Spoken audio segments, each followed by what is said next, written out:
তুলি তাজা প্রাণ যাবে, কারণ সর্বহারা বেদনা নিয়ে আমি বেঁচে আছি।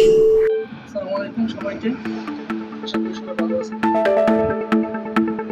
আমি আসছি দুইটা কথা বলার জন্য আপনাদের সামনে। সেটা হচ্ছে, আপনারা দেখেছি যে প্রধানমন্ত্রী শেখ হাসিনা দেশ ছেড়ে পালিয়েছেন। শুধু তাই নয়, তার আগে যারা এমপি মন্ত্রী অনেকেই 2 ডজন বা তার চেয়েও বেশি এমপি মন্ত্রীরা দেশ থেকে পালাইছে, আপনারা দেখেছি। এবং কথা হলো, আমরা আরও দেখেছি যে যারা আছে বর্তমানে ছাত্রলীগ যুবলীগের নেতাকর্মী এবং আপনার যারা এমপি মন্ত্রী, তাদের কিন্তু বাড়ি করে হামলা করা হয়েছে। তাদের বাড়ি করে যা জিনিসপত্র ছিল, টাকা পয়সা সব নিয়ে নিছে, স্বর্ণ গয়না। তো এখন হচ্ছে আপনার, এবং শুধু তাই না, তাদের ঘর বাড়ি পর্যন্ত জ্বালিয়ে দিয়েছে। তো এখন এখানে যারা ছিল আন্দোলনে, সাধারণ জনগণ, দেশের মানুষ, তাদের মধ্যে একটা রাগ ছিল, ক্ষোভ ছিল।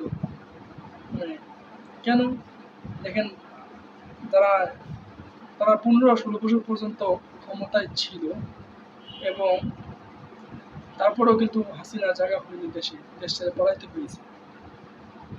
এর থেকে আমাদের একটা জিনিস শিক্ষা গ্রহণ করতে হবে যে তাদের যে পরিণত হয়েছে, এটা তাদের কর্মের ফল।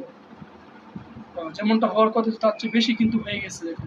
এখনো পর্যন্ত কিন্তু অন্য কোনো বিরোধী দল আসেনি ক্ষমতায়। তার আগেই কিন্তু একটা বড় ধরনের ভাঙচুর, অনেক কিছু হয়ে গেছে। আপনারা জানেন গত 2 দিনে অনেক ক্ষয়ক্ষতি হয়েছে দেশের।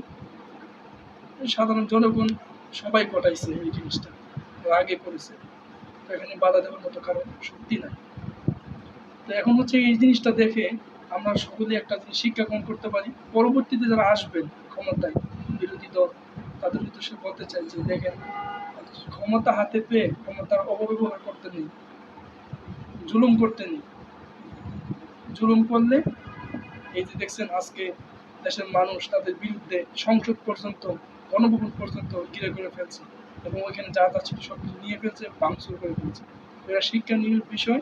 আগামীতে কেউ আসলে যদি তাদের মতন স্বৈরাচারী আচরণ করেন, ক্ষমতা হাতে পেয়ে এরকম অন্যায় মানুষের সাথে জুলুম করেন, তাহলে কিন্তু আর জনগণ, আজকে বাংলাদেশ মানুষ সচেতন এবং ছাত্ররা দেখিয়ে দিয়েছে, আমাদের ছাত্ররা, যা তারা চাইলে অনেক কিছু করতে পারে।